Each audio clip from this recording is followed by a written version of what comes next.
Hello friends, नमस्कार। एक बार फिर स्वागत करेंगे आपके अपने यूट्यूब चैनल GDS जी के क्लासेस में। साथियों, थोड़ा सा समस्या के वजह से आपको वीडियो नहीं दी जा पाई, इसके लिए क्षमा प्रार्थी हैं। लेकिन फिर से कंटिन्यू करेंगे। परीक्षा स्पेशल 18 आपका 21 और 25 और 28 इसके लिए जिनका एग्ज़ाम है वो काफ़ी मेहनत करेंगे, क्योंकि इससे पहले आपका जो 7 और 11 को पेपर बना था काफ़ी इजी था। ठीक है, इजी टू मॉडरेट था। अब इसके बाद से जिनका भी पेपर होगा थोड़ा सा मॉडरेट के साथ साथ थोड़ा सा टफ भी रहेगा। ठीक है, तो मेहनत करेंगे। और देखिए, बिहार से काफ़ी ज़्यादा क्वेश्चन आए थे आपके एग्जाम में, तो इसलिए इस सीरीज में आपको बिहार के साथ साथ जिन जिन टॉपिकों से क्वेश्चन आ रहा है उन टॉपिकों को अध्ययन करके अब विशेष तौर पे आपके लिए क्वेश्चन ढूंढ ढूंढ के लाए हैं हम लोग। तो चलिए, साथ में बने रहिएगा। वीडियो अच्छी लगी तो लाइक कमेंट शेयर करिएगा, चैनल को सब्सक्राइब करिएगा। स्टार्ट करेंगे पहले क्वेश्चन से। साथियों, सभी लोग जुड़ जाइएगा। आज दिन भर आपका बिहार पुलिस का कांस्टेबल का चलेगा। ठीक है, विश्व का पहला विश्वविद्यालय नालंदा विश्वविद्यालय किस राज्य में स्थित है? ये क्वेश्चन काफ़ी ज़्यादा इंपॉर्टेंट होगा, जो कि बिहार में है। ठीक है, नालंदा विश्वविद्यालय की बात करेंगे तो बौद्ध धर्म के लिए शिक्षाओं के लिए भी ये काफ़ी ज़्यादा विख्यात था। बख्तियार खिलजी ने इसको क्या किया था कि जला दिया था। ठीक है, हाँ, शायद बख्तियार खिलजी ही नाम था उसका, जो सेनापति था। ठीक है, अलाउद्दीन खिलजी का, इसने इसको जला दिया था, जो कई महीने तक जलता रहा। कई सारी पौराणिक किताबें भी नष्ट हो गई थी। नेक्स्ट क्वेश्चन है आपका यहाँ पे, बिहार राज्य के प्रथम मुस्लिम मुख्यमंत्री कौन थे? अब देखिए, मैं क्वेश्चन बताया था जो श्री कृष्ण सिंह वाला कि बिहार के प्रथम मुख्यमंत्री कौन थे, ये क्वेश्चन तो आ ही गया था। अब एक चीज़ जान लीजिए कि प्रथम मुस्लिम मुख्यमंत्री कौन थे बिहार में, तो कौन थे साथियों, इसको आपको बताना है। तो अब्दुल गफूर जी, ये आपके बिहार राज्य के प्रथम मुस्लिम मुख्यमंत्री थे। तो ये काफ़ी ज़्यादा इंपॉर्टेंट होगा, इसको आप इंपॉर्टेंट करके चलिएगा। नेक्स्ट है, विश्व का पहला लोकतांत्रिक गणराज्य कौन था? तो विश्व में सबसे पहला लोकतांत्रिक गणराज्य की बात करेंगे। अभी विश्व में किसी चीज़ का उदय नहीं हुआ था उस समय भारत में, जो वज्जी था। ठीक है, वज्जी जो था, वज्जी महाजनपद, इसका उदय हुआ था और यही लोकतांत्रिक गणराज्य था। ठीक है, विश्व में। तो याद रखिएगा, ये भी बिहार में ही पड़ता है। आपका सी विकल्प इसका सही हो जाएगा। नेक्स्ट है, बिहार राज्य का राजकीय पक्षी, राजकीय पुष्प पूछ लिया है। ठीक है, राजकीय पक्षी अभी तक नहीं पूछा है शायद, तो गौरैया हो जाएगा। ठीक है, राजकीय पक्षी अगर पूछ लिया तो ठीक है, नहीं पूछा है तो भी रिपीट हो सकता है क्वेश्चन, क्योंकि ये 7 तारीख वाले क्वेश्चन 11 तारीख में रिपीट हुआ था, याद रखिएगा। तो बिहार राज्य का जो राजकीय पक्षी है ये क्या हो जाएगा आपका? गौरैया हो जाएगा। स्पैरो घरेलू चिड़िया है ये। नेक्स्ट है, बिहार राज्य का क्षेत्रफल अभी तक नहीं पूछा है, तो ये पूछ सकता है आपके एग्जाम में। तो इसका क्षेत्रफल हो जाएगा आपका 94,163 वर्ग किलोमीटर। तो ये सी विकल्प हो जाएगा। और बिहार राज्य की बात करेंगे तो ये 12वां स्थान रखता है क्षेत्रफल की दृष्टि से भारत में। देखिए, 32,87,263 वर्ग किलोमीटर ये भारत का क्षेत्रफल है। 2,40,928 वर्ग किलोमीटर ये आपके उत्तर प्रदेश का क्षेत्रफल है। और आपके बिहार का हो जाएगा 94,163 वर्ग किलोमीटर, और क्षेत्रफल की दृष्टि से 12वें नंबर पे आता है, याद रखिएगा। नेक्स्ट है, बिहार राज्य का भारत के कुल क्षेत्रफल का कितना प्रतिशत है भाग? तो देखिए, 32,87,263 वर्ग किलोमीटर ये भारत का हो गया। इसमें से कितना परसेंटेज आ जाएगा?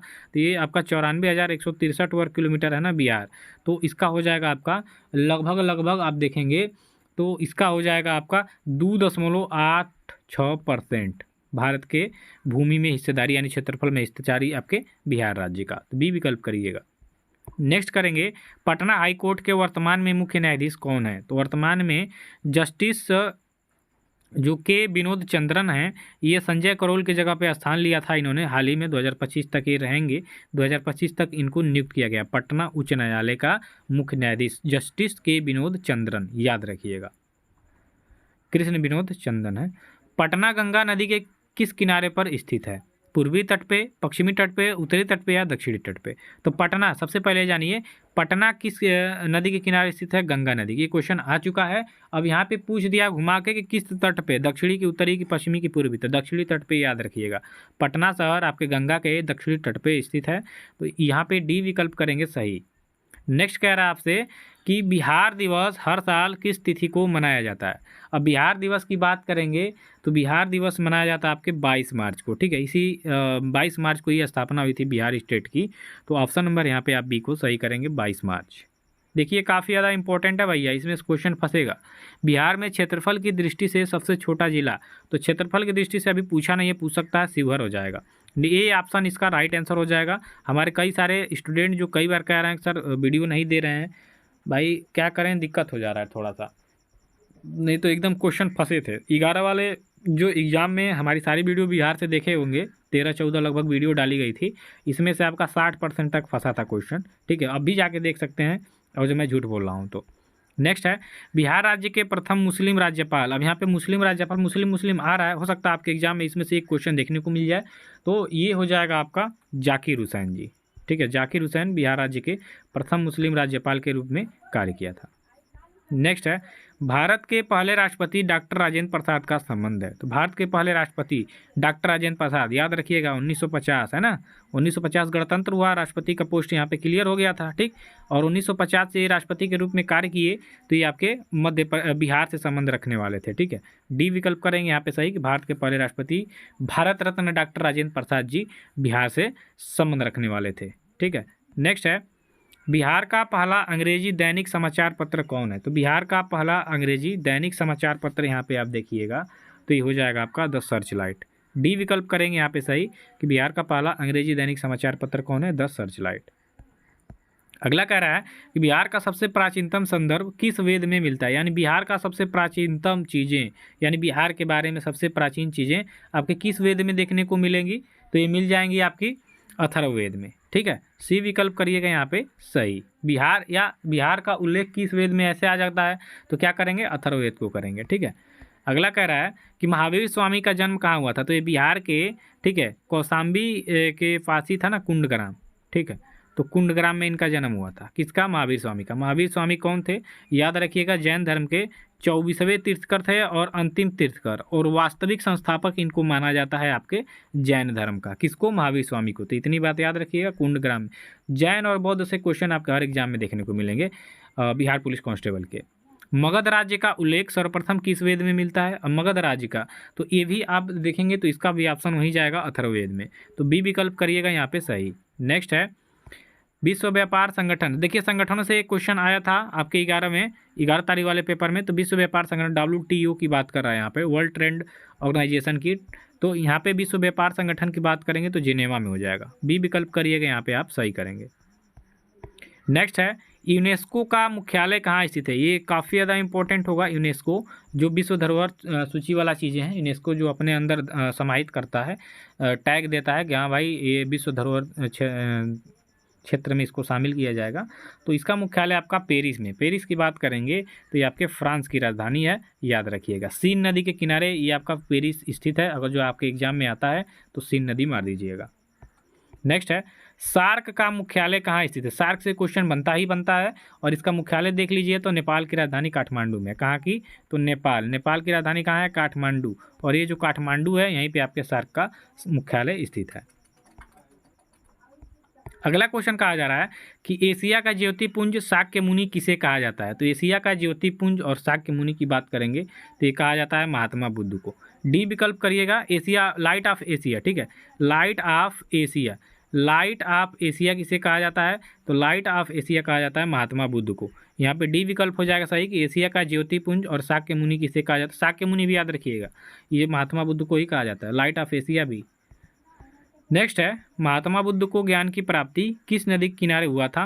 देखिए पहले तो ये आप याद रखिए कि बोध गया में इनको ज्ञान की प्राप्ति हुई, और बोध गया में किस नदी के किनारे, किस नदी के, तो निरंजना नदी के, ठीक है। ये बौद्ध धर्म से संबंधित क्वेश्चन आपके एग्जाम में आएंगे तो इम्पोर्टेंट है काफ़ी ज़्यादा। नेक्स्ट है बुद्ध ने अपने सर्वाधिक उपदेश कहाँ दिए। तो बुद्ध ने सबसे ज़्यादा जो आपकी श्रावस्ती में दिए थे उपदेश। ये क्वेश्चन अभी तक आया नहीं है, और इम्पोर्टेंट मान के चलिएगा कि आएगा ज़रूर, ठीक है। देखिए भाई ऐसे ही हवा में बात नहीं हो रही है, इजी ही क्वेश्चन कह रहा है, लेकिन आना चाहिए। बौद्ध धर्म में निवास स्थलों को क्या कहा जाता है। जो पढ़े नहीं होंगे उनके लिए टफ होगा, जो पढ़े होंगे उनके लिए तो टफ नहीं होगा।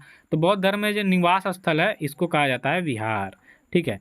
बिहार पुलिस में विहार किसे कहेंगे, तो बिहार निवास स्थलों को जैन बौद्ध धर्म में कहा जाता है। चैत्य की बात करेंगे तो पूजा पाठ वाला स्थान, मठ की बात करेंगे तो जो रहते हैं लोग, स्तूप की बात करेंगे तो वही जिनको, अरे मठ में क्या होता है, तो मठ में आपका वही होता है, शिक्षाएं दी जाती हैं। स्तूप में क्या होता है, तो जब बौद्ध धर्म के जो प्रमुख व्यक्ति मरते हैं तो उनके ऊपर स्तूप बनाया जाता है। यहाँ जैसे महात्मा बुद्ध का स्तूप बनाया गया था, देखे होंगे सांची का। नेक्स्ट है प्रथम बौद्ध महासंगति जो कि 483 ईसा पूर्व में हुआ था, किसके शासनकाल में हुआ था। अब देखिए यहाँ से कई क्वेश्चन बनेंगे कि प्रथम बौद्ध संगति कब हुआ था, तो 483 ईसा पूर्व। इसी समय बुद्ध जी की मृत्यु हुई थी। ठीक, किसके शासनकाल में हुआ, तो ये हुआ था आपके अजात शत्रु के काल में। किसके काल में, अजात शत्रु। तो इसका हो जाएगा विकल्प ए। अगले क्वेश्चन में क्या कह रहा है कि बौद्ध धर्म की पवित्र दिशा कौन सी है, तो बौद्ध धर्म की, इसे देखिए बौद्ध धर्म को क्लियर ही कर देते हैं कुछ क्वेश्चन से, है कि नहीं, जो इंपॉर्टेंट होगा, जो पूछ सकता है। तो बौद्ध धर्म के लिए जो पवित्र दिशा आप देखेंगे तो ये दक्षिणी दिशा हो जाती है। बी विकल्प यहाँ पे आपका सही हो जाएगा। नेक्स्ट है, हड़प्पा सभ्यता की खोज किस वर्ष किया गया था, तो हड़प्पा सभ्यता जो है इसकी खोज किया गया था 1921 में, है ना, इसको याद रखिएगा।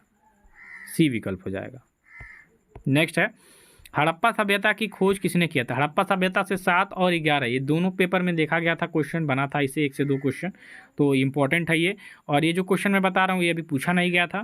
तो राय बहादुर दयाराम साहनी ने इसकी खोज किया है। डी विकल्प सही करिएगा, 1921। ठीक है, 1921 में राय बहादुर दयाराम साहनी ने हड़प्पा सभ्यता की खोज की थी। नेक्स्ट है, लिपस्टिक और चूड़ियों के साक्ष्य सिंधु सभ्यता में कहाँ से मिले, तो लिपस्टिक और चूड़ियों के साक्ष्य की बात करेंगे तो सिंधु सभ्यता में ये आपके मिले थे चनहुदरो से, चनहुदरो। ठीक है, चनहुदरो।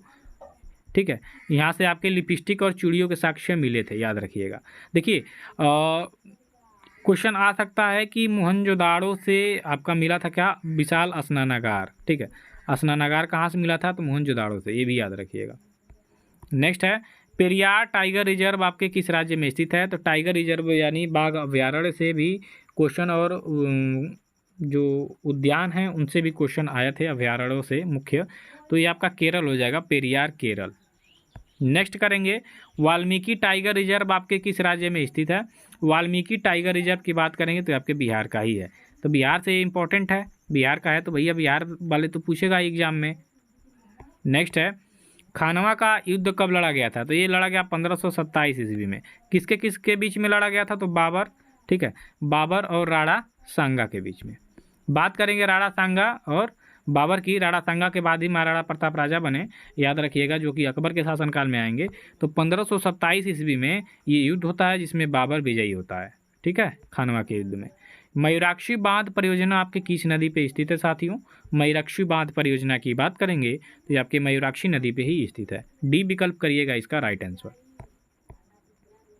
विद्युत धारा का मात्रक क्या है, तो विद्युत धारा का मात्रक अगर जो आप यहाँ पे देख रहे हैं तो ये विद्युत धारा का मात्रक हो जाएगा आपका एम्पियर। यहाँ पे मात्रकों से संबंधित 2 क्वेश्चन देखने को मिले थे कल कह रहे हैं 11 तारीख के एग्जाम वाले में, तो ये काफ़ी ज़्यादा इंपॉर्टेंट रखेगा आपके एग्जाम की दृष्टि में। नेक्स्ट है, लेंस की क्षमता मापी जाती है, तो जो आप लेंस होता है इसकी क्षमता मापेंगे तो डायोप्टर में मापा जाता है, यानी लेंस की जो क्षमता इकाई है ये आपकी डायोप्टर हो जाएगी। बी विकल्प करेंगे यहाँ पे हम सही, कि लेंस की जो क्षमता मापी जाती है डायोप्टर से मापी जाती है। डायोप्टर आपका मात्रक हो जाएगा ना लेंस की। विश्व कैंसर दिवस कब मनाया जाता है, तो विश्व कैंसर दिवस आपका मनाया जाता है 4 फरवरी को। ये विकल्प यहाँ पे आपका सही हो जाएगा कि विश्व कैंसर दिवस आपका 4 फरवरी को मनाया जाता है। नेक्स्ट है, अंतर्राष्ट्रीय योग दिवस कब मनाया जाता है, तो अंतर्राष्ट्रीय योग दिवस की बात करेंगे तो 21 जून को मनाया जाता है। कब मनाया जाता है, 21 जून को। डी विकल्प यहाँ पे आपका सही हो जाएगा कि अंतर्राष्ट्रीय योग दिवस कब मनाया जाएगा साथियों, 21 जून को। संविधान दिवस कब मनाया जाता है, तो संविधान दिवस की बात करेंगे तो 26 नवंबर को मनाया जाता है प्रत्येक वर्ष 26 नवंबर, क्योंकि 26 नवंबर को ही संविधान को एक अपनाया गया था 1949 को। उसके बाद 26 जनवरी को ये रिलीज कर दिया 1950 को। ठीक है, 26 जनवरी 1950 को रिलीज कर दिया गया पूरे भारत में, और 26 नवंबर 1949 को इसको अपनाया गया था। नेक्स्ट है, गोबी मरुस्थल किस देश में स्थित है, तो गोबी मरुस्थल की बात करेंगे तो आपके मंगोलिया में स्थित हो जाएगा। डी विकल्प यहाँ पे आप सही करेंगे। नेक्स्ट है, सुपीरियर झील किस देश में स्थित है, सुपीरियर झील की अब बात करेंगे तो ये आपके अमेरिका और कनाडा। ठीक है, कहीं कहीं अमेरिका कहीं कहीं कनाडा भी दे देगा, ये दोनों देशों के बीच में ही स्थित है, मतलब अमेरिका को ज़्यादा प्राथमिकता दी जाती है, तो यहाँ पे सी करिएगा। नेक्स्ट करेंगे, लोकटक झील आपके किस राज्य में स्थित है, ये झील और मरुस्थल से नदी से क्वेश्चन आ रहे हैं, तो इस टॉपिक पे भी आपको वीडियो चाहिए था, और ये आपका हो जाएगा मणिपुर, कि लोकटक झील आपके मणिपुर में स्थित है। काफ़ी फेमस क्वेश्चन हो जाएगा वो। और देखिए पीली क्रांति, लाल क्रांति, इससे भी क्वेश्चन आ रहा है। तो पीली क्रांति, उस दिन नीली क्रांति से पूछा था मत्स्य उत्पादन से, तो पीली क्रांति का संबंध हो जाएगा आपके तिलहन के उत्पादन से। बी विकल्प इसका सही हो जाएगा, तिलहन उत्पादन। रजत क्रांति का संबंध किससे है? तो रजत क्रांति की बात करेंगे तो ये आपके अंडा के उत्पादन से हो जाएगा। बी विकल्प करिएगा यहाँ पे आप सही। नेक्स्ट क्वेश्चन हो जाएगा, अब देखिए आर्टिकल से भी क्वेश्चन आया था, वित्त धन विधेयक से क्वेश्चन आ गया था आपके, और 3-4 आर्टिकल आए थे, है ना। तो देखिए यहाँ पे अस्पृश्यता का अंत संबंधी अनुच्छेद देखेंगे तो ये आपके आर्टिकल किस में आ जाएगा? अनुच्छेद 17 में आ जाएगा। अस्पृश्यता या छुआछूत संबंधी जो अनुच्छेद है ये आपके 17 में आ जाएगा, अनुच्छेद 17 में। ठीक है, ध्यान दीजिएगा। अल्पसंख्यक के हितों के संरक्षण संबंधी अनुच्छेद, ये आपके आर्टिकल 29 में ये क्वेश्चन आएगा जरूर, किसी भी शिफ्ट में आए, लेकिन ये क्वेश्चन लिख के चलिएगा कि आएगा। अल्पसंख्यक के हितों के संरक्षण संबंधी अनुच्छेद, ठीक है। और निर्वाचन आयोग संबंधी अनुच्छेद 32 को याद रखिएगा। 32 अनुच्छेद 32 में मौलिक अधिकारों के संरक्षण रीट जारी कर सकता है, ठीक है। कौन? आपका जो सर्वोच्च न्यायालय है, याद रखिएगा। सर्वोच्च न्यायालय के रीट से संबंधित अनुच्छेद 32 हो जाएगा। निर्वाचन आयोग की बात करेंगे तो 324, ये रट डालिएगा, 324 हो जाएगा। आर्टिकल 324 में निर्वाचन आयोग से संबंधित प्रावधान दिए गए हैं। नेक्स्ट है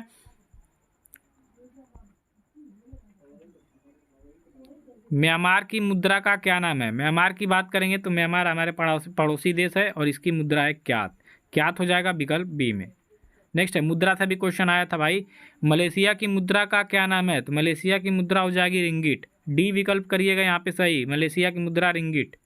नेक्स्ट कह रहा है जापान की राजधानी कहाँ है? जापान की राजधानी पूछ रहा है साथियों, राजधानी से भी क्वेश्चन आया था तो टोक्यो, ठीक है, एशिया में ही स्थित है, ये याद रखिएगा। नेक्स्ट है मुद्रा राक्षस पुस्तक के लेखक कौन है? मुद्रा राक्षस पुस्तक के लेखक देखेंगे तो ये आपके विशाख दत्त हैं।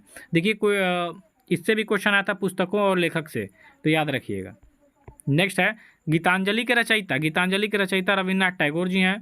1913 में क्या हुआ था कि इनकी इस रचना पे नोबेल पुरस्कार मिला था, और एशिया का ये पहला नोबेल पुरस्कार था जो मिला था, ठीक है, रविन्द्रनाथ टैगोर को, याद रखिएगा। और भारत का पहला नोबेल पुरस्कार 1913 में ही गीतांजलि के रचयिता रविन्द्रनाथ टैगोर को मिला था। तो इतनी बात आपको याद करके चलनी है। नेक्स्ट है भारत की प्रथम जनगणना कब हुई थी? तो ये आपके 1871 में लॉर्ड मेयो के शासनकाल में हुई थी, याद रखिएगा। लॉर्ड मेयो ने अपने शासनकाल में जनगणना कराया। फिर 1882 ईस्वी में लॉर्ड रिपन के शासनकाल में ही नियमित जनगणना स्टार्ट हो जाती है साथियों, याद रखिएगा। इसका सही उत्तर हो जाएगा डी। नेक्स्ट है भारतीय राष्ट्रीय कांग्रेस की स्थापना 1885 में हुई।